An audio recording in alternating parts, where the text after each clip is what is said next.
Olmedo est une Wayuu.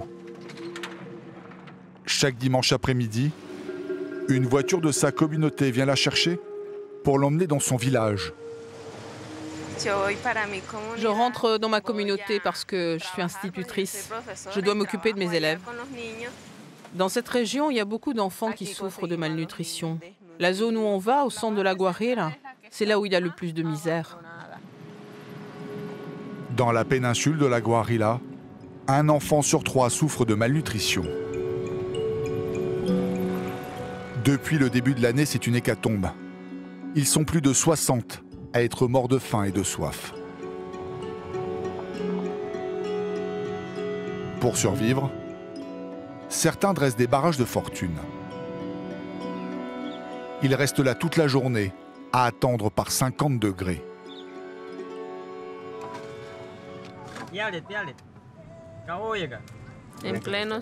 Ils sont là en plein soleil. Ils attendent qu'on leur donne quelque chose. Ce qu'on veut bien leur donner.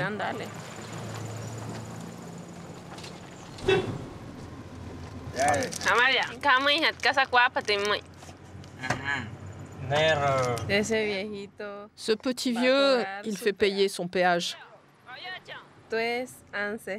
C'est une coutume ancestrale. On est à côté de sa maison et comme on est sur son territoire,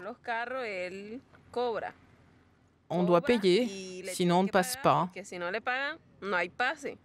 La plupart de ces gens n'ont que ça pour vivre.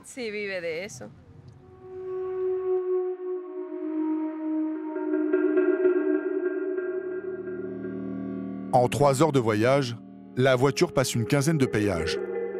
Chacun donne ce qu'il veut. Un petit billet.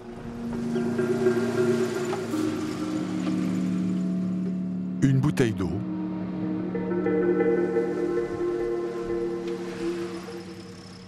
Et même un peu de nourriture fait l'affaire.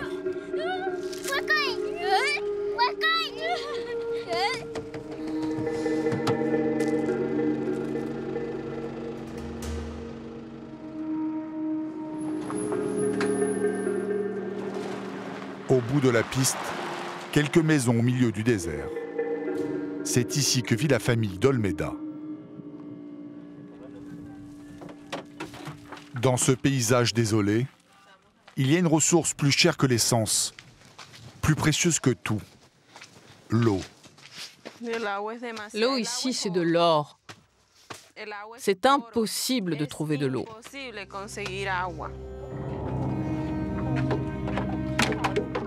Chez les Wayuu, l'eau, c'est d'abord une affaire de femme. C'est-à-dire une corvée de tous les jours.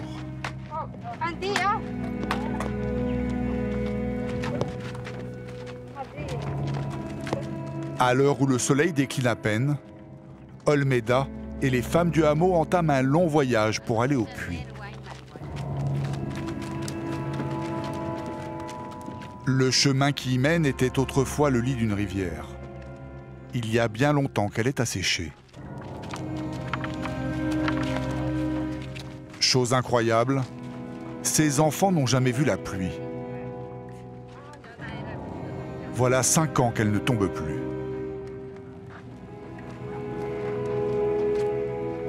Caminar, sí.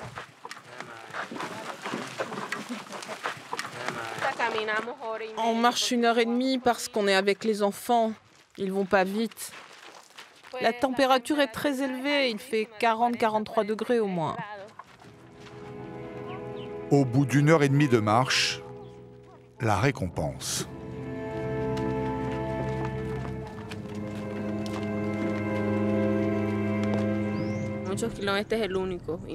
C'est le seul puits qui n'est jamais sec. Il fonctionne toute l'année.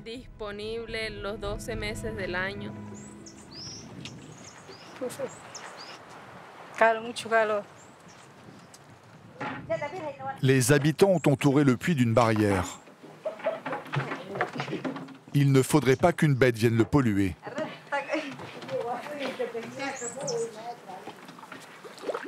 Les Wayuu prennent ce trou d'eau comme une bénédiction. Pourtant, l'eau est salée, à peine potable. Mais elle est tellement précieuse.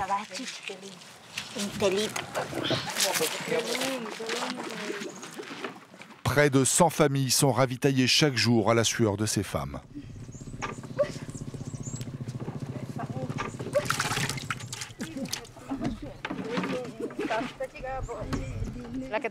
Les femmes travaillent plus que les hommes. Moi, je travaille de 5 heures du matin à 10 heures du soir. Vous avez l'air triste.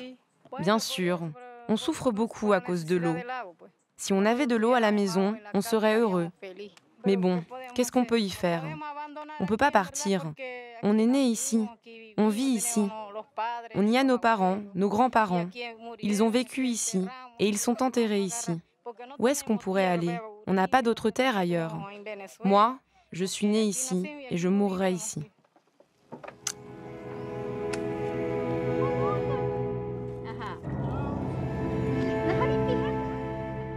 Il faut maintenant entamer le retour. Encore 1h30 de marche.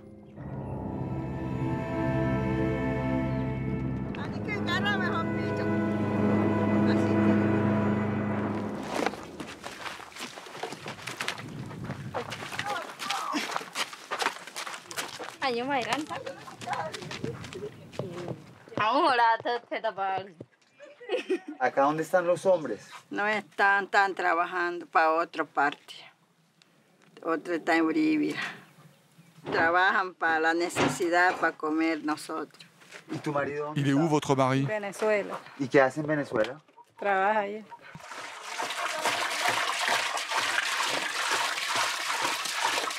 ¿Qué pasa si se acaba? Nos morimos de sed. Souvent, pour faire venir la pluie, les Wayúu se retrouvent afin de célébrer la Yuna, la danse traditionnelle de la Guajira.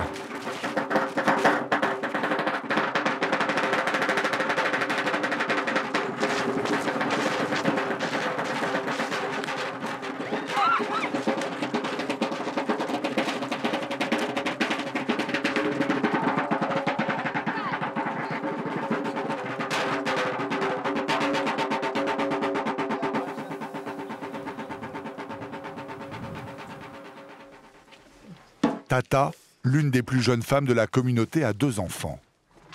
Et elle s'inquiète pour leur avenir.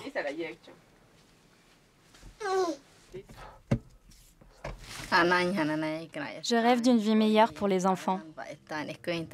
J'aimerais qu'ils puissent étudier.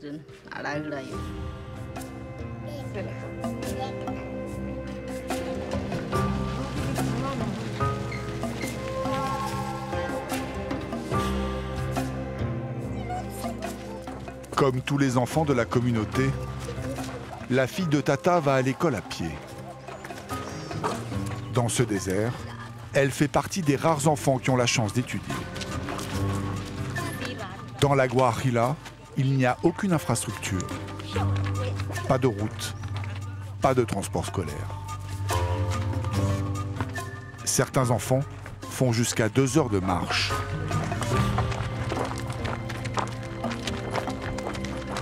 Leurs cartables et leurs uniformes ont été offerts par une organisation humanitaire.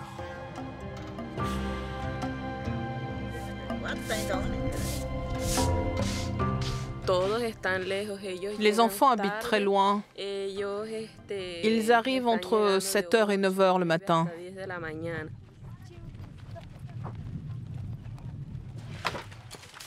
Buenos días. ¿Cómo amanecen?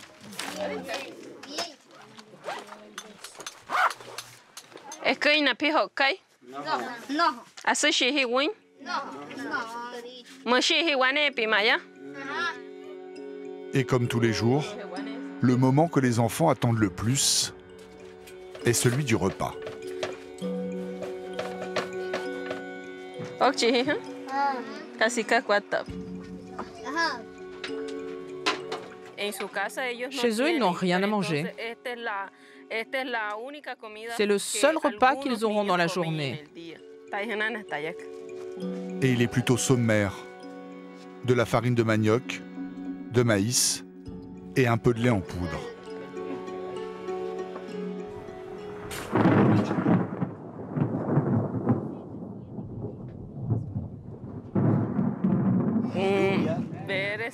J'espère qu'il va pleuvoir, mais ça m'étonnerait. Ce jour-là, une fois de plus, l'orage a grondé. Mais la pluie n'est pas tombée. Même le ciel refuse de verser une larme sur le sort des Wayuu.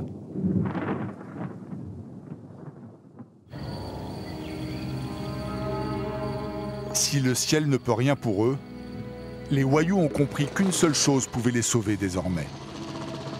La contrebande. Eux aussi, ils s'y sont mis. Ce balai de moto au milieu de la nuit,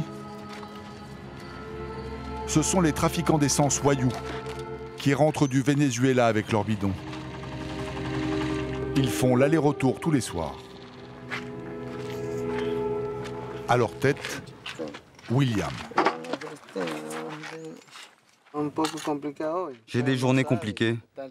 C'est illégal ce que je fais. La police peut m'arrêter et la loi colombienne est très sévère avec nous.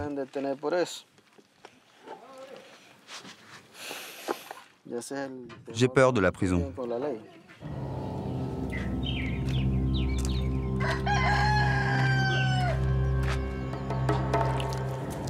Avant, comme tous les Wayuu, William cultivait la terre et élevait des chèvres. Ça fait 2 ans que je fais de la contrebande. Avant, j'étais berger. J'ai hérité du troupeau de mes grands-parents. Mais aujourd'hui, les chèvres ont disparu, décimées par la sécheresse.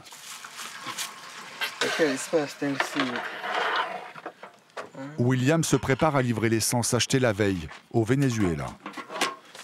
D'abord, on attache bien ces 2 premiers bidons. Ça fait 120 litres, puis on rajoute un 3e bidon et on a 180 litres.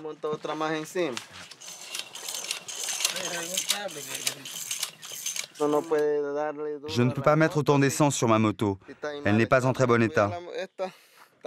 Alors je regonfle un peu les pneus. C'est toujours dangereux de rouler dans le désert. Avec le sable, on peut tomber facilement et se faire très mal.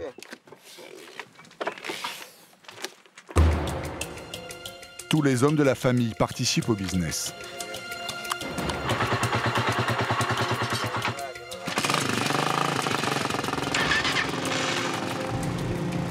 À 5 motos, ils arrivent à transporter chaque jour près de 900 litres d'essence. Si la police les arrête, elle saisira la cargaison et leurs engins. Mais les Wayuu ont un avantage. Ils connaissent le terrain par cœur, les sentiers cachés au milieu des cactus.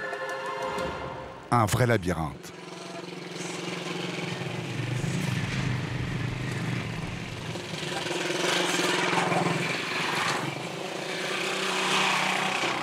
Les derniers kilomètres sont les plus risqués, car ici le convoi n'a pas le choix. Il doit emprunter la grande route avec ses patrouilles de militaires et de policiers.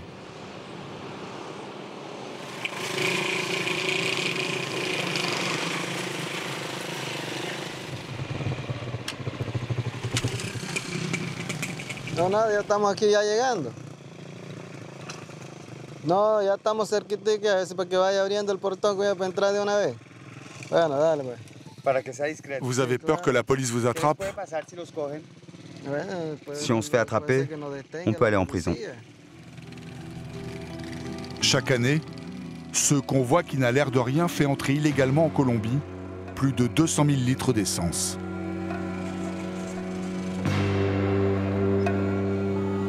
Derrière ces palissades, la maison du patron du cartel de l'essence. Nous avons interdiction d'entrer.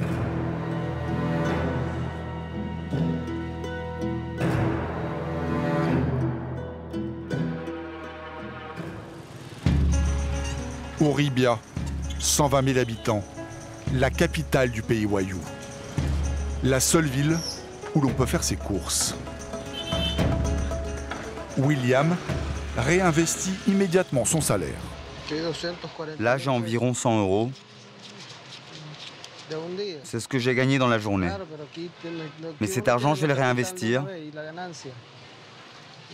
Je vais doubler mon bénéfice en achetant du maïs que je vais revendre au Venezuela. Essence contre nourriture. Une vie au marché noir. Mais comme tous les voyous, William ne partirait d'ici pour rien au monde. C'est la terre de ses ancêtres. Il préfère mourir que de l'abandonner.